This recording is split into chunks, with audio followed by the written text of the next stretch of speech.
Et oui, le caméscope remarche. Il y a quelques temps de cela, je suis parti sur les plages du débarquement. Mon but était de créer une sorte de poubellarium marin.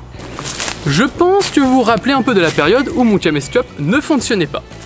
Eh bien, il se peut que c'est à cause de cette vidéo qu'il ne marchait plus. Il se peut que lorsque j'ai tourné un des passages de la vidéo, un petit peu d'eau salée est rentrée dans le caméscope. Alors tu vois ça, j'en suis pas vraiment sûr, mais c'est après ce passage que le caméscope a arrêté de fonctionner. Ce que vous allez voir à présent remonte à peu près il y a un mois.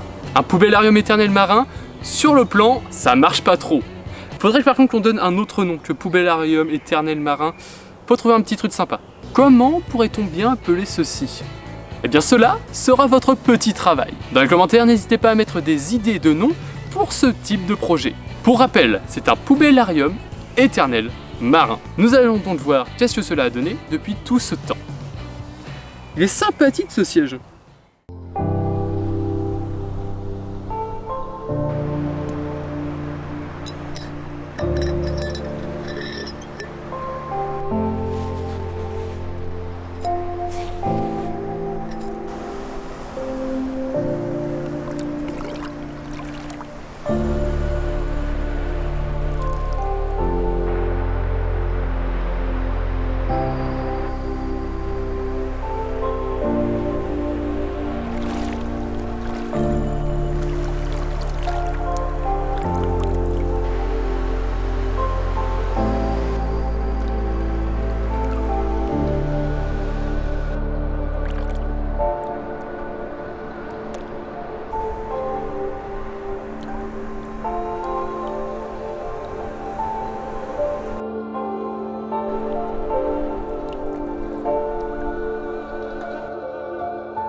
Je pense sincèrement que c'est à ce moment-là qu'un petit peu d'eau salée est rentrée dans le caméscope. J'espère donc que cette transition vous a plu, que vous en avez profité, car les conséquences de ce passage auront été, comment dire, assez embêtants.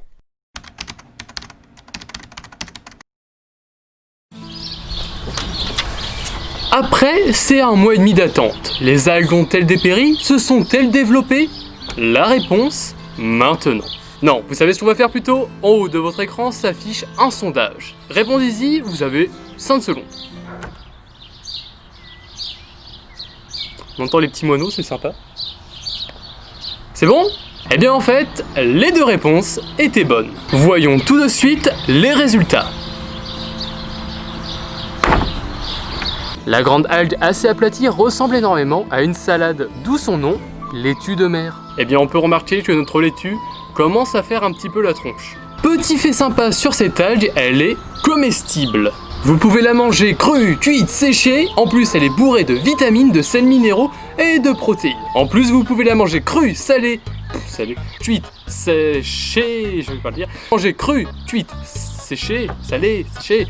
On commence de plus en plus à découvrir les bienfaits des algues sur notre santé. De ce fait, de plus en plus de médicaments à base d'algues voient le jour. Un des plus connus est la spiruline. Et évidemment, si vous trouvez une algue, ne la mangez pas. Vérifiez bien avant l'espèce, car elles ne sont pas tous comestibles et d'autres peuvent provoquer quelques problèmes internes. Je ne dirai pas lesquels, je pense que vous avez deviné. Enfin bon, revenons maintenant à notre OE. Pour notre algue rouge, qui était rouge à la base, elle s'est décolorée et donc pour elle, c'est la fin du voyage. Et c'est pareil pour le petit bout de Enteromorpha. Enteromorpha, c'est une algue verte, alors pas filamenteuse mais assez étirée, qui là aussi s'est décoloré et je sais même pas si je vais réussir à la retrouver dans le bocal tellement que c'est un petit peu en état de décomposition. Et enfin, nous arrivons à la seule espèce qui s'est plutôt bien développée. Pour l'espèce qui s'est plutôt bien développée, alors je suis pas sûr à 100% de l'espèce, je dirais que c'est Ulva ramulosa, mais j'en suis pas réellement sûr, donc s'il y a des spécialistes des algues qui regardent cette vidéo, n'hésitez pas à regarder l'espèce et m'envoyer dans les commentaires votre avis et vos suppositions. Elle s'est plutôt bien développée, a plutôt bien prospéré, mais ce qui serait vraiment intéressant, ça serait de voir les résultats au bout d'un an. Je vais donc laisser cette algue